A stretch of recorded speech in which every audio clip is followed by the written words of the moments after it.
Hello friends, welcome to study with smartness. मैं आज आपके लिए हिंदी के समास टॉपिक से रिलेटेड कुछ और इम्पॉर्टेंट क्वेश्चंस लेकर आई हूँ जो आपके आने वाले कॉम्पिटिटिव एग्जाम्स के लिए बहुत ही इम्पॉर्टेंट होंगे। तो चलिए हम शुरू करते हैं। हमारा फर्स्ट क्वेश्चन है, समास के कितने भेद होते हैं? 3, 9, 6 या 8? तो इसका सही आंसर है सी, 6। समास के 6 भेद होते हैं। सामान्यतः समास 6 प्रकार के माने गए हैं। अव्ययी भाव, जहाँ पूर्व पद प्रधान होता है। तत्पुरुष, जहाँ उत्तर पद प्रधान होता है। कर्मधारय, जहाँ दोनों ही पद प्रधान होते हैं।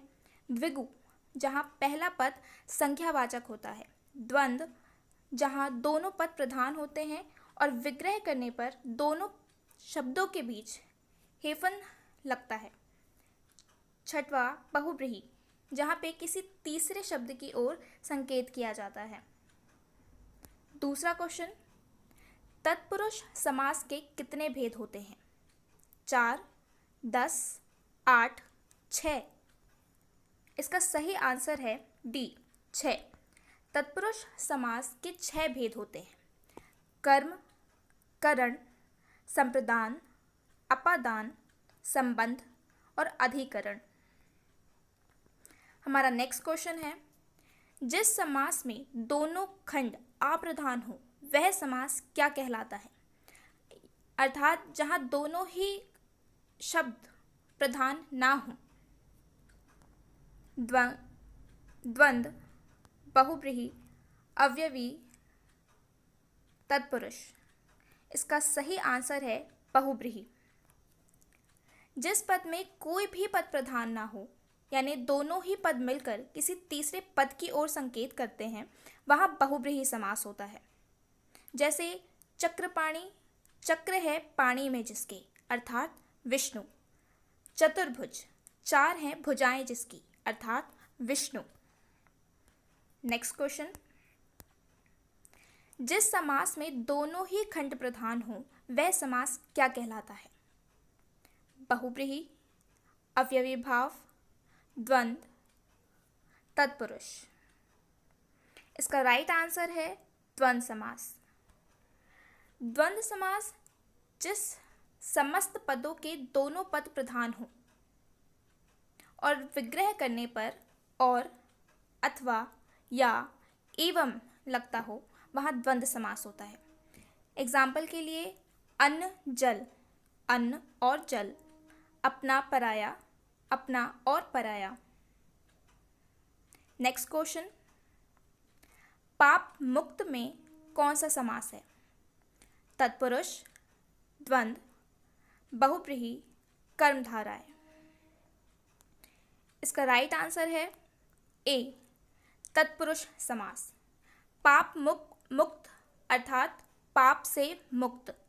तत्पुरुष समास जिसमें बाद का पद अथवा उत्तर पद प्रधान होता है और दोनों ही पदों के बीच का कारक चिन्ह लुप्त हो जाता है। जैसे इसमें से का उपयोग किया गया है। एग्जाम्पल के लिए तुलसी कृत, तुलसी से कृत। नेक्स्ट क्वेश्चन, यथाशक्ति में कौन सा समास है? द्विगु, द्वंद्व, कर्मधारय, अव्ययी भाव। इसका राइट आंसर है अव्ययी भाव समास। यथाशक्ति अर्थात शक्ति के अनुसार। अव्ययी भाव समास जिस समास का पहला पद यानी पूर्व पद अव्ययी है तथा उसे ही प्रधान माना जाता है, वहाँ अव्ययी भाव समास होता है।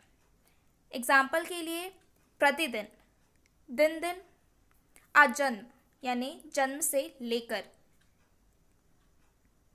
नेक्स्ट क्वेश्चन, परमानंद में कौन सा समास है? तत्पुरुष, कर्मधारय, बहुब्रीहि, द्विगु। इसका राइट आंसर है बी, कर्मधारय। परमानंद, परम है जो आनंद। कर्मधारय समास जिस समस्त पद का उत्तर पद प्रधान हो और पूर्व पद और उत्तर पद में उपमान और उपमेय अथवा विशेषण और विशेष्य संबंध हो, यानी जहाँ किसी की उपमा किसी से की जा रही हो वहाँ कर्मधारय समास होता है। जैसे लाल मणि, लाल है जो मणि। नीलकंठ, नीला है जो कंठ। नेक्स्ट क्वेश्चन, पंचवटी में कौन सा समास है? बहुव्रीहि, कर्मधारय, द्विगु या तत्पुरुष? इसका राइट आंसर है सी, द्विगु। पंचवटी, पांचों वटों का समाहार। द्विगु समास, जिस समस्त पद का पूर्व पद संख्यावाचक विशेषण हो वहाँ द्विगु समास होता है। जैसे दोपहर, दो पहरों का समूह। त्रिलोक, तीनों लोकों का समाहार। नेक्स्ट क्वेश्चन, मृत्युंजय में कौन सा समास है? तत्पुरुष, बहुव्रीहि, अव्ययीभाव या द्वंद्व? इसका राइट आंसर है बी, बहुव्रीहि। मृत्युंजय, मृत्यु को जीतने वाला अर्थात शिव। बहुव्रीहि समास, जिस समास में पूर्व पद तथा उत्तर पद दोनों में से ही कोई भी प्रधान नहीं होते, बल्कि दोनों मिलकर किसी तीसरे पद की ओर संकेत करें या किसी अन्य पद को प्रधान माने, वहाँ बहुव्रीहि समास होता है। जैसे दशानन, 10 मुंह वाला अर्थात रावण। नेक्स्ट क्वेश्चन, देवासुर में कौन सा समास है? तत्पुरुष, बहुव्रीहि, द्वंद्व या कर्मधारय? तो इसका राइट आंसर है सी, द्वंद्व। देवासुर, देव और असुर। द्वंद्व समास, जिस समस्त पद के दोनों पद प्रधान हो और विग्रह करने पर और अथवा या एवं लगता हो वहाँ द्वंद्व समास होता है। एग्जाम्पल के लिए रात दिन, रात और दिन। सुख दुख, सुख और दुख। इस तरह यहाँ हमारे समास के इंपॉर्टेंट क्वेश्चन खत्म होते हैं। देखने के लिए धन्यवाद। Thanks for watching.